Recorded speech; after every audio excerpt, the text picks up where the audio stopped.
Welcome to Rappler presents HIPE Stories, a show about high-impact Pinoy entrepreneurs. In partnership with Rappler, we bring you the entrepreneurs who dream big, scale up, and pay it forward here in the Philippines.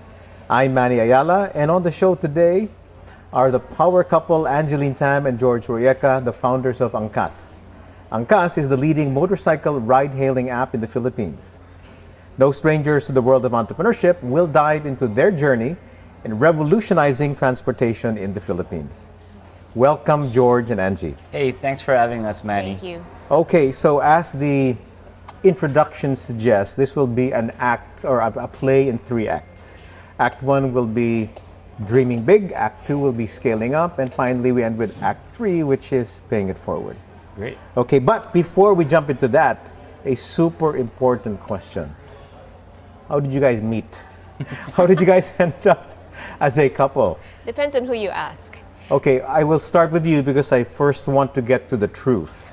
And then later We'll get to the marketing. Yes. So let's start with you. We Angie. met at a bar. At a bar. Yes. That's not true. And he got me drunk. That's not true? That's not true. That's totally Okay. true. Not technically true. Okay. So it was actually a networking conference Yeah. that was initiated In by a the bar. Singapore government. Okay. Particularly IDA back then, Infocom Yeah. Development Authority. Yeah. And we just happened to be hosting Yeah. that meetup, and we decided to do it in a bar. But what was IDA trying to do with this kind of get together? So they would invite entrepreneurs in Singapore to Yeah. go all over Southeast Asia, Yeah. so that they could have, potentially explore partnerships. I So see. I was actually introduced to Angie as a trusted Singapore partner, and I was supposed to take care of her. That was my task. What were you doing at the time, and what were you doing at the time? So I was working for, another company, and we were doing, digital gaming stuff. Yeah. And then she was an entrepreneur. Yep. Which business was that? I was running an auction e-commerce business. So we were in Singapore and Malaysia, and eventually my trusted Singapore business partner brought us to the Philippines. Okay, and did you end up actually doing business in the Philippines? Yes. Yeah, we Okay. did. Yeah. And Not just funny business, but okay. business. And how soon after that did you establish a formal joint venture relationship? Like when After the due diligence process. when Which took a little bit long, actually. yeah. So you ended up getting married, right? Yeah, she's been here for, 10 years? 10 years. 10 Okay. years, yeah. Okay. Yeah. So you why did you actually come to the Philippines then? So you came here married already No, I didn't. to get married. That trip was my first time in the Philippines. Yeah. I didn't know what to expect. I did not expect to find someone for the long run as well. But I think the Philippines is, such a welcoming country. And so I started doing business here, and eventually it became a little bit more than that. I yeah. see. And the business you were doing was what? Was it with sold.com? Yes, sold.sg. Okay. Yes. And then at some point, there was an idea, right, that had to do with motorcycles. Tell me about that. Well, my time in the Philippines led me to, do other things as well. One of them was to launch the 2-wheel service for Grab in the Philippines. So I Yeah. launched Grab Bike and Grab Express. Yeah. I also saw the terrible traffic situation here. Coming from Singapore, Yeah. I famously once said, I won't date a guy who lives more than 10 minutes away from me. Not a possibility in the Philippines. So the horrendous traffic situation made motorcycles a very, very obvious choice of transportation to save time, to save money. So the big gnarly problem was Yes. there's traffic and you can solve it if you're on a motorcycle. Yes, for sure. Or so we thought. Yeah. Well, which I understand already existed, right, as an Yes. industry. Yes. No, it was Vietnam. Habal, right? This existed. So there was an Habal. informal market already that was providing the service. But then all over Southeast Asia, you'd see this everywhere when you go to not just even Jakarta. You go to Indonesia, you go to Vietnam, you go to Thailand. Yeah. This was quite famous. And then, when Jakarta was doing this, Indonesia was doing this at the digital level. We thought that, hey, why weren't we doing this in the Philippines? Why isn't anyone doing this here? Yeah. So it was smooth sailing, right? Yes. Here's the idea. It's obvious problem to Easy solve. peasy. Easy peasy, right? Easy peasy. Yeah, because that's the way life and business works. It's always a single straight line to the very top. Yeah. And marriage as well, right? Oh, especially marriage. Both ventures. Wait, so ventures. tell me about that, right? What were the obstacles? I mean, because clearly the value proposition was Yeah. solid, right? Yes.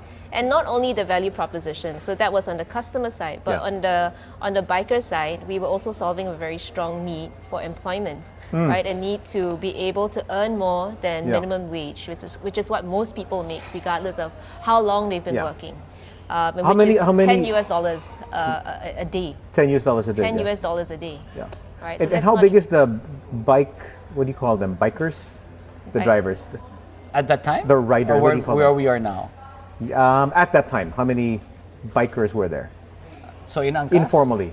Informally, a lot. Yeah, there was already a lot at that time. There were a lot. I think Tens of thousands, right? I would say in the hundreds of thousands. Hundreds of thousands, yeah. Hundreds of thousands, for sure. And in a completely unregulated space. Yes. Yes. Yes. And what are some of the issues you have when it's unregulated? Oh wow. If you're good looking, such as yourself, you may get a discount. When it starts raining, on. What? it's more expensive. No, I'm serious. If you're a little bit heavier, you're a little bit harder to carry. So then there's a price discrepancy there as well. I didn't know that. No, I mean, they would, just like taxis back then. Yeah. They would negotiate the price. Yeah. It was a haphazard service. There was really no training involved. Nobody was monitoring it. Like any unregulated, service, everything was underground. Yeah. So there wasn't really any type of regulation that would ensure the safety. Yeah. And the good service from both the consumer side as well as the driver. So it's overall protection of Right. Both sides, yeah. for both Not sides. just protecting do you have the customer, but any? the driver as well. Do you know what the accident rate was, more or less, back then? Was it a big problem? Huge problem. Huge. In fact, this is what the government said time and time again, which Yeah. is the reason why they were fighting this from the get-go, was that there was a lot of accidents. Yeah. And most of the fatalities, majority of the fatalities were coming from motorcycle-related accidents. Yeah. And it was a huge number that grew every year. Yeah. And upon deeper investigation, the biggest culprit with this was not because of habal-habals. Yeah. The biggest culprit of this was there was a systemic issue that did not afford people that were buying a motorcycle a chance to get trained. So essentially, everybody was like just allowing the rampant sale of motorcycle, and there's not a single training facility that accommodated that sector that was buying it. In fact, there was one school. It was a Honda safety training school, and it was relatively expensive. Yeah. And many of them just taught you how to ride a motorcycle, didn't teach you how to pillion a passenger. Okay, I have a confession to make then. And now I feel better because it wasn't my fault, but I actually hit a motorcycle on McKinley Road. I was crossing from the back lot of San Antonio Church to go into where I live. Yeah. And I guess the traffic enforcer had stopped the traffic, But someone came. right? And still so I went then through. was told, go ahead. So I went, but this guy from the sign didn't stop, right? So I ended up hitting him. Yep. Ouch. Yep. I'm glad to know it's because they were poorly trained, and it wasn't because I was a very bad driver. No comment on that. Safety is. It was okay. It was a very minor thing, but it's still, No, but- something but- that shouldn't have happened. Yeah, right? and for us, it took time. So Yeah. it was a funny story because I didn't even join Angkas yet yeah, when she started it, yeah. right? And then maybe a few months into the business, the government shut them down. They padlocked the office. But this was when you were in Grab. No, in After, Angkas. in Angkas. Okay. Yeah. So she started Angkas. I wasn't even a part of it yet. Yeah. Right? So what happened was, about 8 months into the business, they got quite famous very fast, and it became a popular way of going around the city. And then the regulators started, kind of I guess noticing more and more Service motorcycle service that was that looked professional, right? Yeah. They had uniforms on them, and their office got padlocked. So they had to move. This is year one? Year one. Year one. They had Year to one. move their office in our house. And at that time, I was running a content agency, right? And as I was going, in the living room, I would overhear their conversations. Yeah. And I would be like, that's not right. Don't do that, right? And she got really, really annoyed at me. After a few months of going back and forth, she was like, you have a lot of opinions about what I'm doing, which you have nothing to do with. Yeah. Why don't you come in and fix it yourself? Right. Because you seem to, have a lot of opinions about it. And that's when I joined them. So that's when you joined. Yes. Okay. Yeah. But going back a little bit in history, Yeah. so you're at Grab, you started this thing. Yes. Yeah, and then what? It did well, but the government intervened and they had to shut down the business. Okay. Yeah. And so, having been shut down, what Yeah. made you say, you know what, I'm going to do this again? Why? Insanity. Why? Tell me why. Complete and utter insanity, right? Because, being a Singaporean Yeah. who has maybe not seen what it means to be downtrodden, right? Yeah. A lot of these bikers went there and started, asking what would happen to them, what now? Yeah. So she would cry every day, right? Every time she encountered these drivers, she would cry every day, and I was like, you cannot just cry every time you hear a sad story. Otherwise, she'll be completely miserable Yeah. in the Philippines. Hence, she decided Wait, to you continue cannot it. just cry, you need to Do what? something about it. Do something. No, I just said you cannot just cry. She was the one who started to do something about it. I see. Yes. Okay, so when you made this resolve, right, Yeah. to go at this again, what was your big dream? What was the vision? I just wanted to help customers get through traffic, Yeah. give them back their lives, because so much of their lives revolve around decisions about traffic, Yeah. right? Where I send my kid to school, where I want to Yeah. work, who I want to date, Yeah. all of that is traffic. And I wanted to be able to give my drivers a better livelihood, right? I've seen the impact that we've had on their lives, Yeah. and I wanted much more for them, right? It was a life-changing event for them overnight, Yeah. because these guys are really courageous. Yeah. Imagine every day waking up in the morning, going on a motorcycle to take care of your family. Yeah. But every day is literally preparing yourself for battle, because you could, come across an enforcer that may or may not enforce on you. I see. Right? that and time. At Yeah. that time. And when they enforce on you, that's Yeah. 5,000 pesos. Wow. Right? That's like having, having a sick child, or, Yeah. having to have a life event. So this is what they were, grappling with on a daily basis. And there was this uncertainty, just became just spiraled down to, Yeah. what at that time, what the industry was. Yeah. Highly unregulated, Yeah. informal, unsafe, huge negative stigma, Yeah. just problems all around. And from the customer side, I didn't realize it before she, because I was so desensitized with just living in the Philippines or Metro Manila. It didn't really matter to me. I kind of built my life around congestion. Yeah. And people think it's about congestion, but it's not about congestion. It's It's not? really about quality of life. Look, I mean, if you were living in Alabang, Yeah. right? You cannot ever think of having a girlfriend or a boyfriend in Valenzuela. It's Not a even long distance. Valenzuela, QC. It's a long distance relationship, and Yeah. it sounds funny, but really that's your potential pool of family. That's what you call geographically undesirable. Geographically undesirable. And how many times parents would sit down and discuss how far the school would be and the commute would be for their Tama. children. Yeah. Why is commute a factor of your child's education? Yeah. That is a ridiculous notion. Yeah. And many of your major decisions in life and small everyday decisions in life, one of the biggest consideration would be traffic. Correct. And this is not a way to live, right? If This it's any is- consolation, I was just in LA 2 weeks ago, And the most common thing people talk about is traffic, Right? on the highway. Anyway, so going back to you, right? So obviously Yeah. I see part of this is motivated by compassion, which is great. But I'm sure there was also a commercial idea, right? Yeah. So how big did you think this could be, right? Back when you did the reboot. I mean, how big did you think this market could be? I honestly thought that this was a market that had tremendous growth opportunities. Yeah. At that point of time, because of the acceptance, that was something that couldn't be fathomed, actually, to be very honest. Yeah. Right, but I just really wanted to continue to provide a service that both my customers and drivers really benefited from, and it was really serving a need. Yeah. Yeah. So I would, I like Yeah. to say that I had a huge dream, but That's right. So at what point did you guys say it's time to scale up?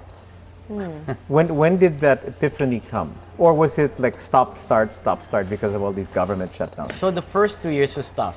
The first 3 years was just yeah.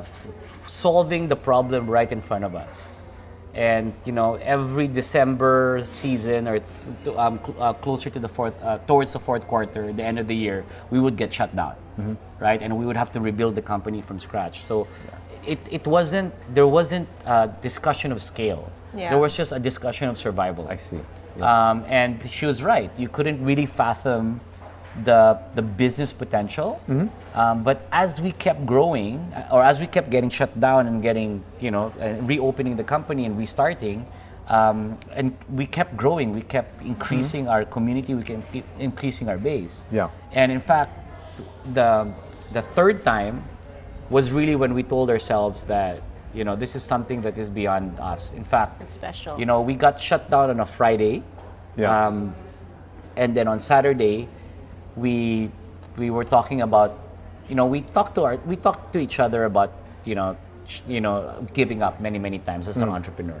But this was real, right? The This third is the time, closest to really giving up. yeah, the third time was Yeah. just, oh my God, like what kind of idiots are we? Like Yeah.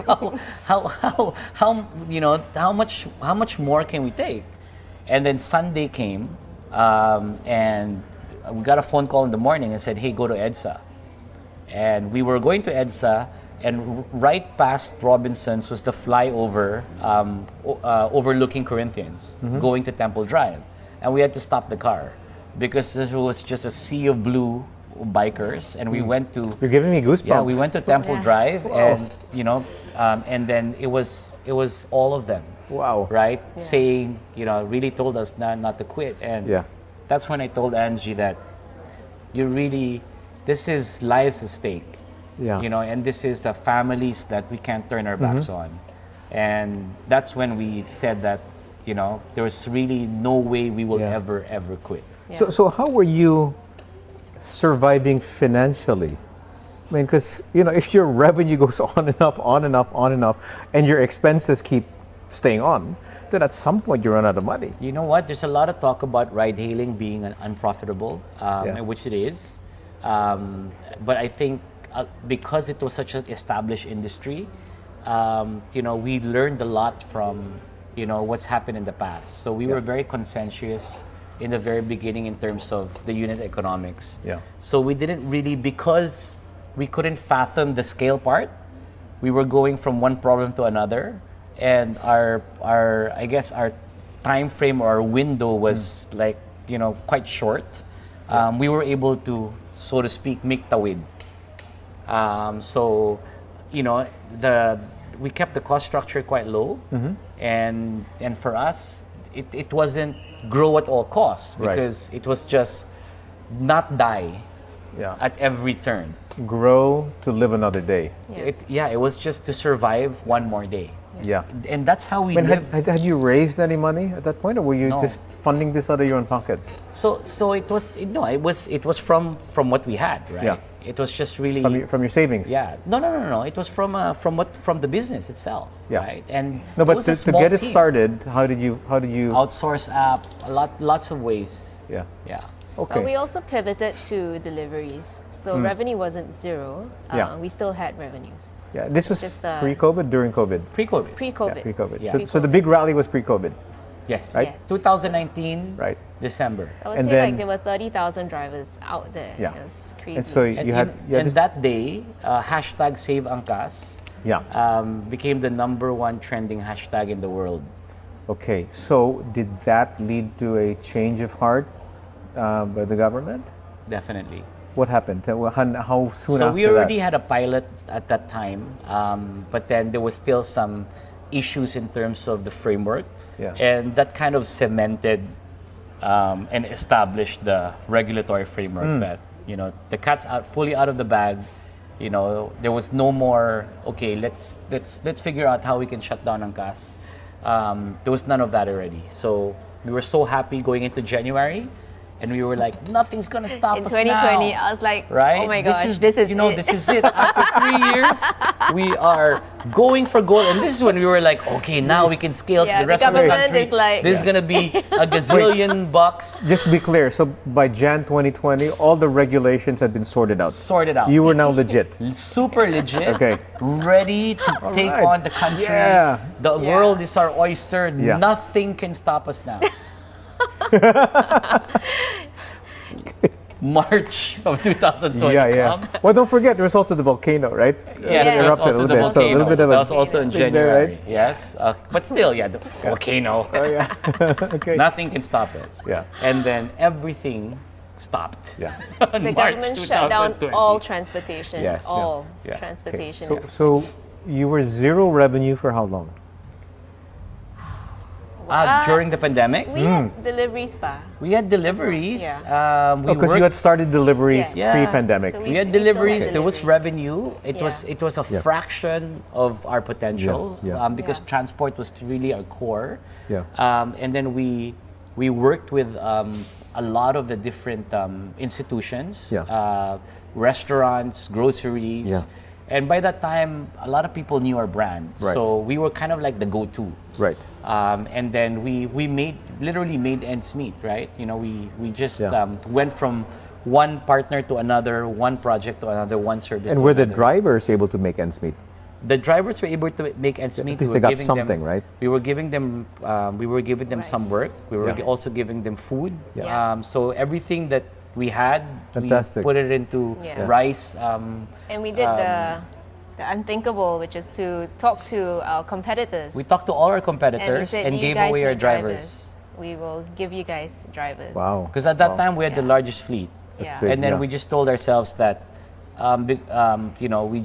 this is beyond us already. Wow. So we talked to all our competitors and did recruitment drives for them. I must say, that's very enlightened. Yeah. That's very painful. Painful. But the Okay, decision we so had to when make. did the pain end? So after 2021, 2020, 2021, towards 2020, we're already thinking how long is this gonna Yeah. happen? Like, what are we gonna do? Yeah. And there was some light at the end of the tunnel, right in the middle of 2021. So we started seeing that, hey, now I think it's time for us to, take on investment. Yeah. And then, yeah, I talked to a few friends of mine, a few VCs, and they were like, yeah, dude, I mean, we've been wanting to do this for a long time, so let's go do it. Wait, what made you confident that that was the right time to raise money? We weren't confident. No, but why did you think you needed the money? Because we needed. Because we needed the money. For It was survival, less for growth. For survival, and I think that everybody had an estimate in terms of a window. Yeah. Right. So for us, we thought that end of 2022. Yeah. Transportation was restarted. Yeah. So there was some business that was happening. So I think we could have scaled. Yeah. There was a possibility of a scaling, not a lot, but Right. scaling. So it had to end at some point in time. So it was, it was something that we thought that we should be more intentional and deliberate about. Right. Right. And, in fact, I was working with very closely with the Interagency Task Force Against COVID. Right. At that time. I was spending a lot of time with them. And one of the consultants that was there actually moved to a private equity firm. And that was the connection. right? And then, hey, I know this guy, the CEO of Angkas, he's working with us during the pandemic, and he's done, a bunch of stuff. Let's, I'll introduce. Were you the guys delivering the Red Cross tests? Yes. Thank you, because I think I had a couple of PCRs. Yes. Through you. That was the fastest PCR testing home service and cheapest. And that gave us a lot of insight that our brand was really accepted across a wide demographic because they trusted our bikers to collect their specimen and bring it to Red Cross. And by the way, another insight from that is the importance of serendipity and therefore the importance of networks, right? Having good networks. Yes, right? yes. I mean, we believe if you do good things will happen to you. Yeah. But just keep doing good things. And doing good things is actually lucrative. You can make a business out of doing good things. Okay, so you managed to raise money. Yes. Right? I think a big amount of money. Right? Relatively small, but not but big enough. Yeah. And why this was Creador? Yes. Right. And why did they believe in you? What did they see in Angkas? Actually, we told them no. Because at that time before Omicron, so vaccines were all over the place. People were already making bullish projections that we'll get out of this mess. Yeah. Right. So I was telling her this is not the right time. This is the right time to start talking to people, but to friendly VCs that I know. Right. That was within our network. Yeah. Not a private equity firm, not anyone outside of our circle, because let's get a small amount of money, build this business up, and then that's when we talk to everyone. I see. Right? That's when we talk to a larger group of people. Right. And then, and the creator was actually persistent. He called me again and said, because we told them, can we just talk next year? Because, I wanted to, have a slightly better valuation. Yeah. And then he said, okay, so if you were to, if you had money now, and you could grow as fast as you can, what would that look like? And I'm like, this. And he said, okay, let's do it. And I'm like, are you real? Are you for real? You got Omar'd. Right? Okay, what was the this, and this that you said you wanted to do? No, I mean, we just said that we could grow the base. Yeah. Right. We could really grow the base. And we could also create our own app. At that time, it was an outsourced app. Okay. We didn't have a development team. Yeah. Wow. It was all outsourced. Wow. Right. And we said, hey, now we could create our own app. Let's use this money to develop our in-house development team. Right. Yeah, and that's when I stepped in to become CEO because she had to do something very important, which was build the development team. So she built the product and tech team. Yeah. Coming into 2022. And what was that experience like for you? That was the most stressful year of my life. Right. So a lot of more stressful than the government shutting us down. I mean, how did you find tech talent? So just it wasn't easy, really, just talking to a lot of people. I think tech and product for me from a business standpoint was more difficult because it's something that I couldn't understand in depth, right? So it's just like a NASA guy telling you about like physics and stuff, and it's just like shh, and you have no idea whether this person's telling you the truth or not. Yeah. So that was my biggest challenge was that. So just finding people that we could trust. I mean, there were a lot of mistakes along the way, a lot of good ones, a lot of good decisions as well. We went through several leaders, but I think that's the process. And you went through a major build, I think last year. Was it part of this year? So we thought that we could take our time. Yeah. So we said, okay, 2022, let's build out first a tech team. Yeah. So she went from 0 to 60. 0 to 60 people in product tech. and tech in about a year. Wow. Yeah. Right? And we said, okay, let's come up with a nice seamless transition. Right? From our old It's app never nice and seamless, George. Come on. Yeah, right? So did we talk about that just now at the start? So I'm gonna take a quote from Jensen, right, of NVIDIA. Yeah. When he was asked that, knowing what you know now, would you have ever, jumped into this. And it's like, knowing what I know now, I would never have started NVIDIA. Because like the amount of suffering that I had to go through, like, it would just kill all positivity from the get-go. So as when she started Angkas, when we went on, it took on the path to regulation. When we took on the challenge of convincing regulators and the public that that motorcycles were safe to ride in, that was the same thought of building a tech team. Right? Like, we could do this. And the problem there was we grew phenomenally in 2022. And it broke the app. Like literally. Angkas app in 2022 is probably one of the worst apps in the world. It was a shitty app. Shitty experience. Coming into 2023, especially with competition looming, we just kept losing customers. And it was we had this conversation internally, and I was telling the team, it's not like our competition is bad. It's like a basketball game. We're losing because of us. We're losing because we're a shitty team, not because the team is better. And we need to change that. So from telling our investors that, we will have a seamless transition, and they're saying, Manny's laughing at you. and then I was like, I was presenting this this whole thing about seamless transition, and you don't do this to tech.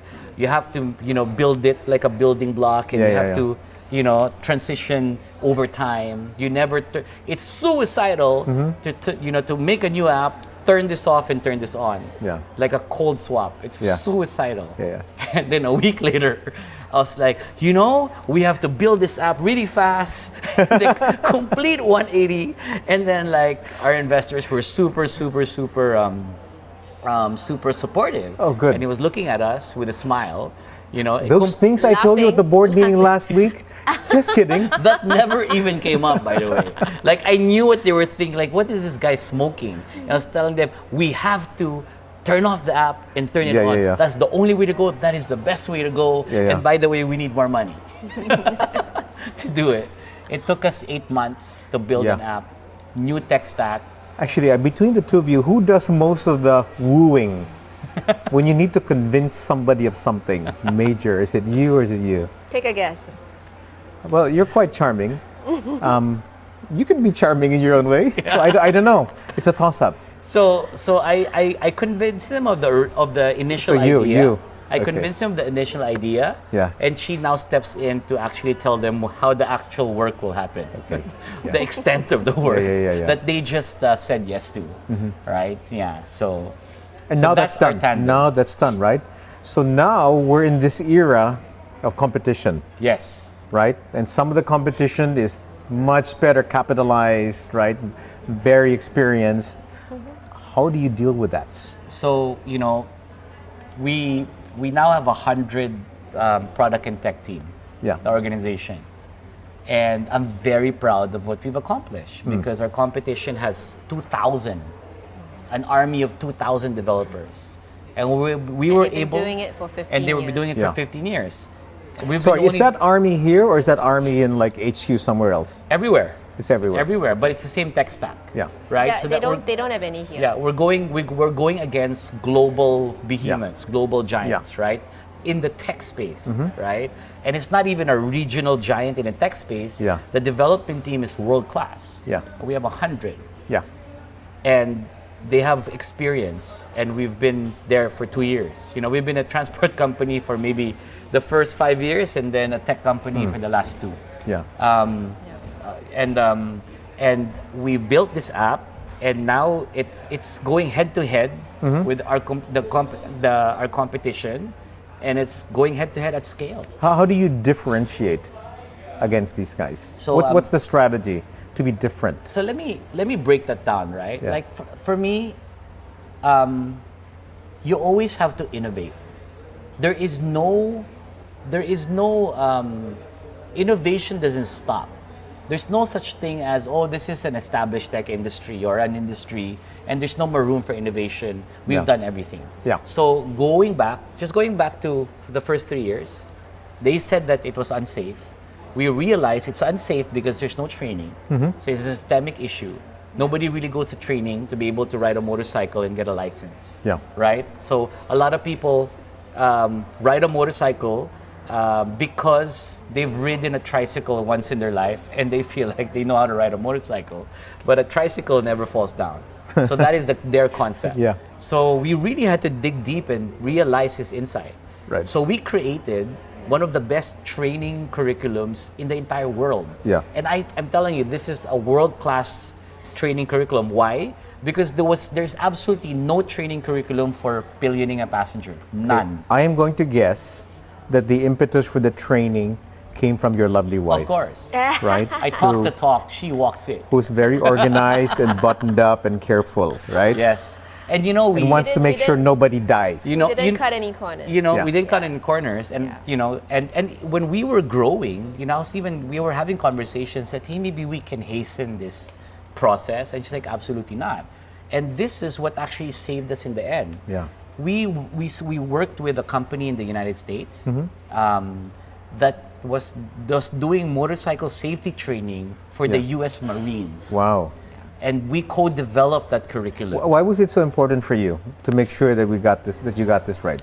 Well, I mean, number one, I recognize that motorcycles are a more vulnerable mode of transportation. Yeah. Right? But if you really look at it, it's because of the way people choose to use motorcycles, right? Ride with 5 people, no helmets, no training, that causes the accidents, right? Yeah. So for me, it was fundamental that we made sure that all drivers who I know have no training, despite even having professional licenses, to get that training and to be safe and have that safety mindset instilled into them, right? So at that point, we were failing 70% of all our applicants. Wow. And we desperately needed more drivers. Yeah.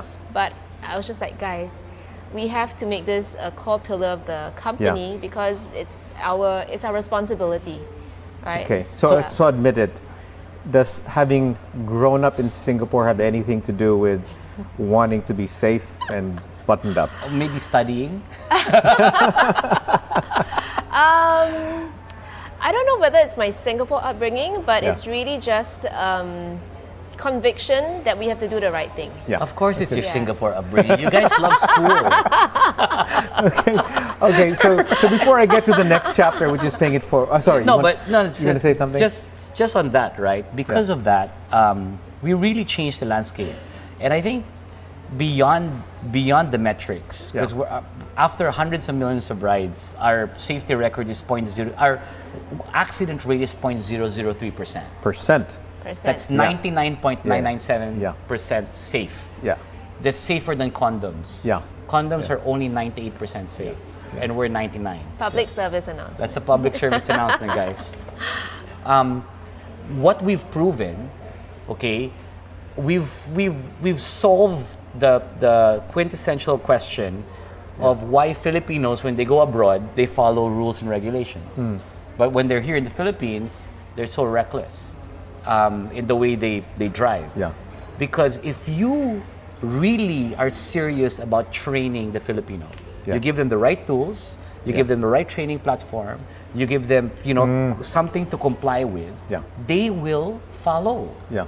It's not because Filipinos are undisciplined.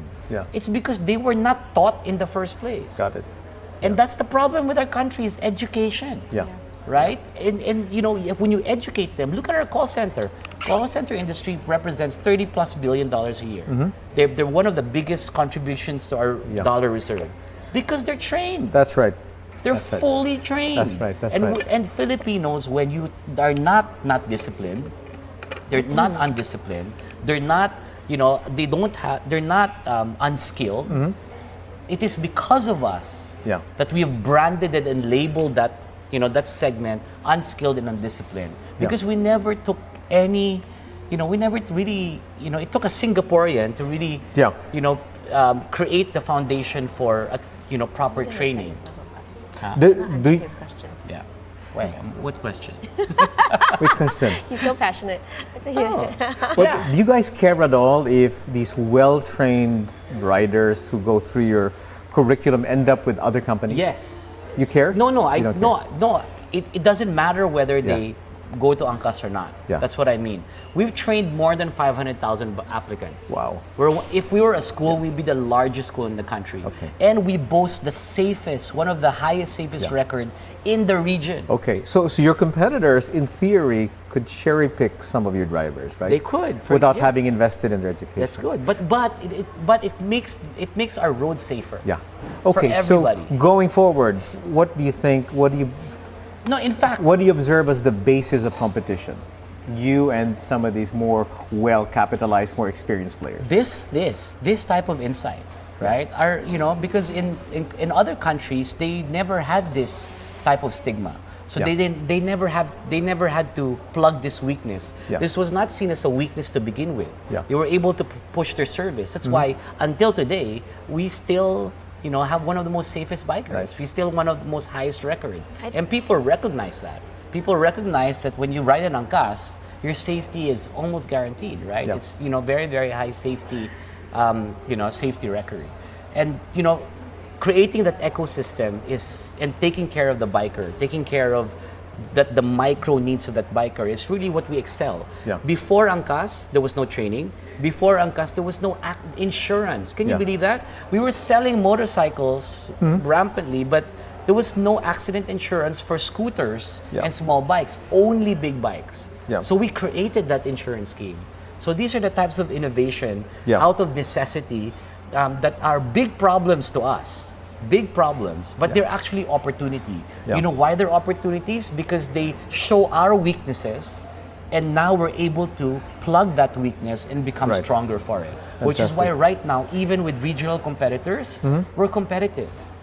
We're competitive. We're right there toe to toe with them, and we're thriving.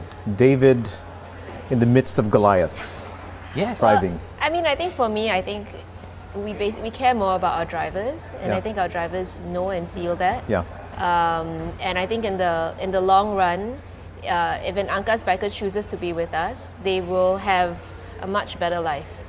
Versus something that's very short term. I will just make a comment to validate what you're saying. I don't know if you remember this. I told you this.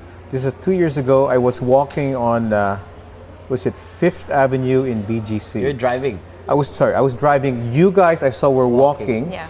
And I saw an Angkas driver and he stops, gets off his bike to start chatting with you. Yeah. And I thought to myself, wow, these guys really know their drivers, Yes. or the drivers really know Yes. their founders. Right? It's So a I think community. terrific. Yeah. It really is a community for us. Yeah. And, I have a pact with our drivers that none of their kids can never be Angkas bikers. Okay. Because their kids have a different life now, Yeah. a life that is better than what they have. And they will be doctors, they will be engineers, they will be lawyers, and they won't have to be Angkas bikers anymore. Unless they want to, because it's also fun for some of them. That's right. Well, this is a natural segue to Act 3, right? Act 3 is all about paying it forward. So in the endeavor view of things, we would love to help entrepreneurs dream bigger, scale up faster. In return, what we ask is that you pay it forward, right? Yeah. That's how you develop a whole ecosystem, right? And so we're super happy that you've already begun to do that by being interviewers as we consider new candidates to come into the network. But I'd like to focus on two things specifically you're doing. Like, one is really trying to help your drivers become mini entrepreneurs. Yep. And I think the other one is your work at the United Nations. So maybe you can start with the first. Yeah. Tell me all about that. What's that about? So Micro entrepreneurship. well, they're nano entrepreneurs. Nano Hopefully they entrepreneurship, become yeah. micro. No, I think it's all about recognition, right? And if you look at our financial system, the financial system that we currently have really focuses on corporations and employees, and we have a very good financial system around that. Yeah. But that represents the highest echelon of companies that are afforded these types of benefits.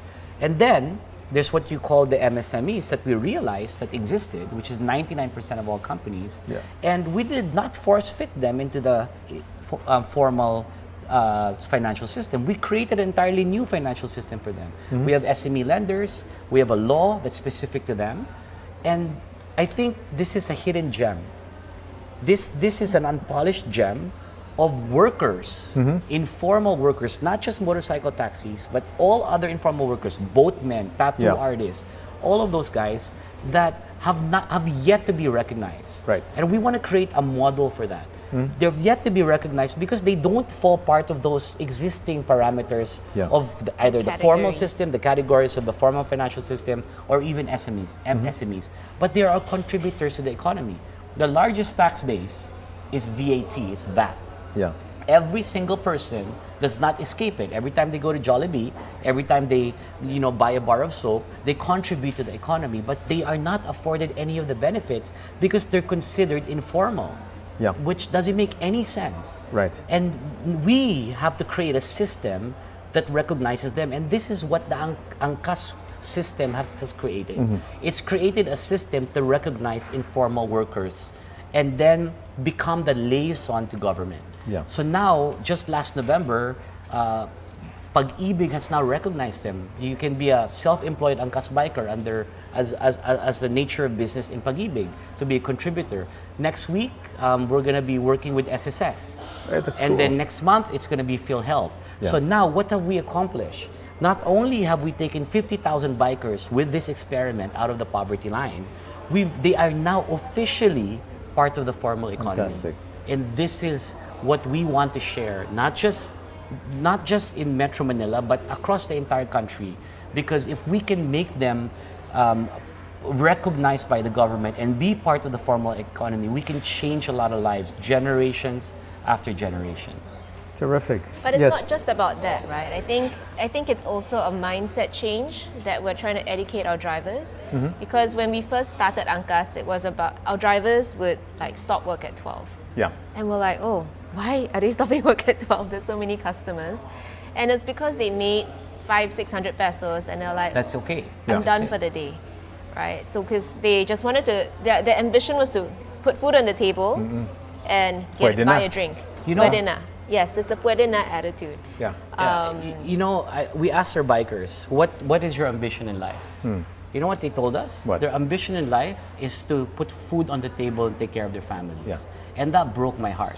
Yeah. Because that is not an ambition. Yeah. We live in such impoverished state that even our ambition is stunted. Yeah. Right? And that's the problem with our system. It doesn't recognize that large group of informal workers. And now their ambition, their hope in life is just to be at the ground level. This is a basic human right. Taking care of your family, putting food on the table is a basic human right. Yeah. And we need to have a system that that requires only two things. One, skill and hard work. Yep. Yeah. Now, if you want to be brilliant, if you want to be madiscarte, you use that to become higher than that.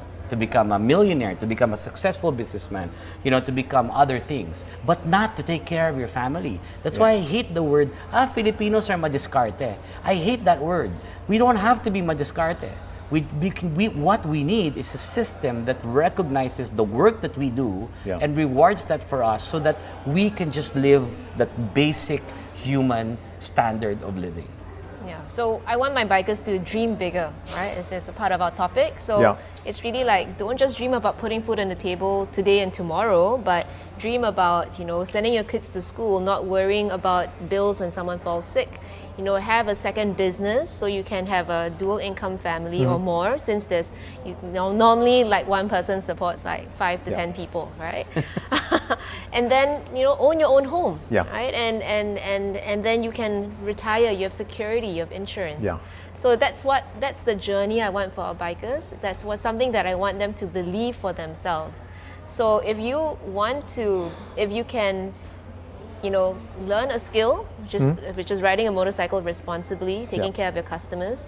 If you can choose that you want to work hard, then if you believe in that dream, we will believe in them. And we've seen this happen, right, to make this as a path for all That's bikers. terrific. So essentially, that's Angkas bike, right? Yeah.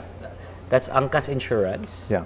That's Angkas loans. Yeah. That's Angkas housing. Right. Yeah. Right? So I'm telling you, doing good is, you'll do well by doing good, right? And in There's some a lot of- cases, you're involving the spouses Yes. of the bikers, right? Yes. To be involved in this ecosystem of small businesses. Correct. Yeah. And we even have Angkas couples Angkas couples. Yes. Wow. Wow. Both Life of them imitates Angkas art, bikers. or is it art imitates life? Now back to you. I guess Yes. last thing on the paying it forward. You, I understand, are now a United Nations fellow for something very important. Well, I'm an advocate for women in e-trade. Yeah. So e-trade meaning digital economies. Yeah. So I think there's a recognition that women are not participating enough in the digital economies, and digital economies is the next wave of business and the next wave of growth. So if we don't participate more in this space, then women are going to be left behind, and that's not something that we want to see. So I've just joined the UN on this effort. The 6 of us in the world, I'm representing Southeast Asia. So I'm really excited to be able to help to meet more women in this region. And also next year I'll be setting up a masterclass. Fantastic. To basically train a group of women entrepreneurs to kind of level up in the digital space. So we'll be doing it. Can I join this masterclass? I think it's open to men as well, to be honest. Yeah. And hopefully the Endeavor Network can also help us set up some of the content. Absolutely, we'd Yeah. love to. We'd love to help you with that. I guess to close, we'll ask you for some advice, right? So I'm going to ask you 2 questions. The first one, in Endeavor, we've seen the rise of the power couples, right? So we've had a couple of companies of late come in, which are started and run by husband and wife teams, right? So you have Lupa, you have Edamama. Anyone else? Lupa, Edamama, right? Lupa, Edamama. What's your advice to couples that are starting their journey, right? Working in the same company, trying to build a company together? Listen to your wife, guys. Remember who's the boss. Does that actually happen in real life? Depends. Then go to therapy. So number 1 advice is to get a therapist to make sure that you can smooth over any differences. I think the other one is to have clear lines of delineation of what you're in charge of. Yeah. So if you're in charge of A, then he can have all his opinions, but ultimately the decision lies with me and vice versa. Yeah. I think But that really ultimately, you're in helps. charge of me, right? So that kind of grandfathers. Yeah. Okay. Not in public.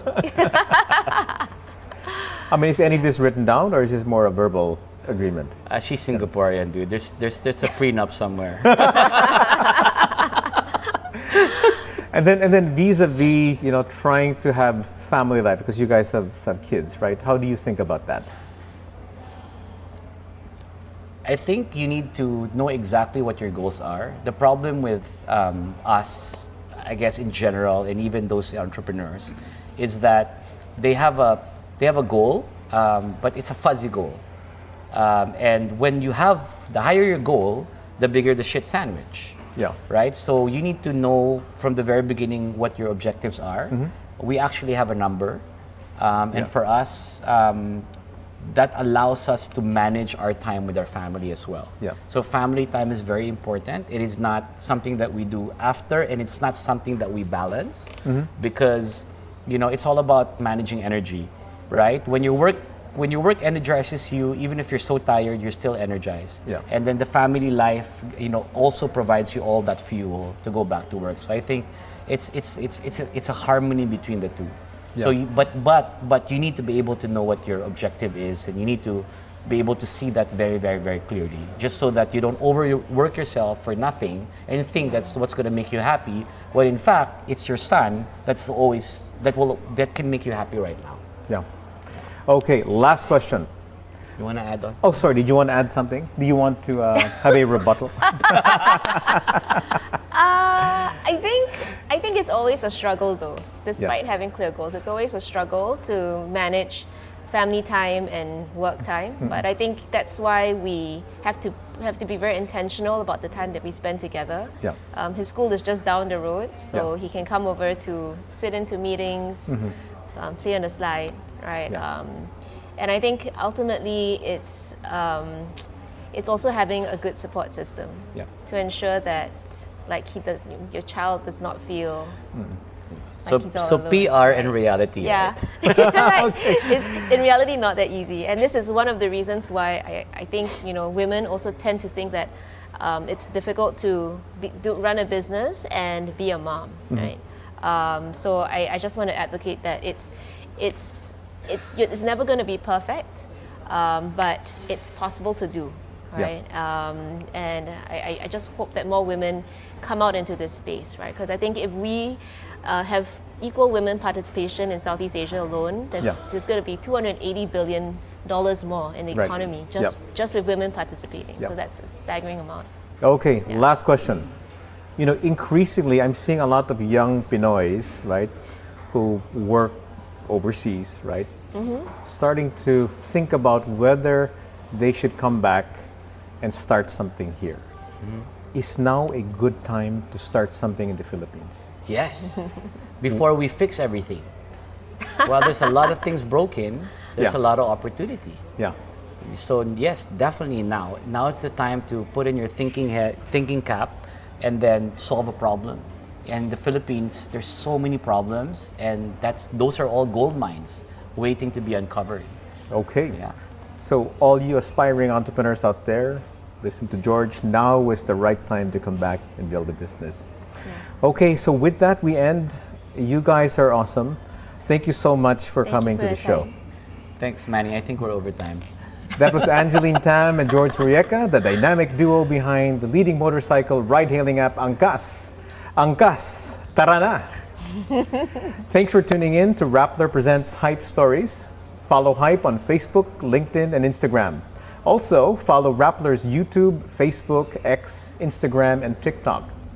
If you want to continue this conversation, you can do so in the Money chat room of the Rappler Communities app. Download on your mobile by scanning the QR codes below. It's available for download on iOS and Android. Just register for an account and click on the Communities tab and join the Money chat room. I'm Manny Ayala, and you've been tuned into Rappler Presents HIPE Stories.